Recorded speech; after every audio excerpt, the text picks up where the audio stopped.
Në fakt, doja t'i ndarja ndryshimet në dy kategori të veçanta. E para në ndryshimet programore, pra programet e reja që ne sjellin për të rinj në Shqipëri, dhe e dyta janë ato rregullime që na sjellin ne më afër BE-s për sa i përket ofrimit të shërbimeve në kuadër të përfitimit të të rinjve. Kur flasim për shërbimet, dhe po ndalem të kjo e dyta, lidhet me pjesën e qendrave rinore dhe të punonjësve rinor. Aktualisht në Shqipëri me anë të Agjencisë Kombëtare të Rinisë kemi ngritur 15 qendra dhe jemi në proces të ngritjes së 5 qendrave të reja, pra gjitha këto në bashki të ndryshme të vendit, duke krijuar mundësinë që 230.000 të rinj të angazhohen drejt për drejt në aktivitete produktive pas orarit të mësimit. Pra jo të qëndrojnë për kafene, po të kenë mundësinë që të mësojnë, zhvillojnë aftësitë e tyre.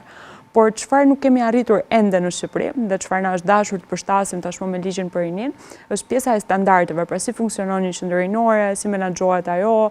kush janë donatorët e ndryshëm që mund të marrin pjesë, a mund të aplikojnë një qendër rinore në Bashkimin Evropian për të marrë fonde. Dhe në fakt me modelin aktual të qendrave rinore në Shqipëri, ato vareshin drejt për drejt nga bashkia dhe nuk e kishin mundësinë e bashkërendimit të faktorëve të ndryshëm. Kështu që me ndryshimet që kemi bërë në ligjin për rinin,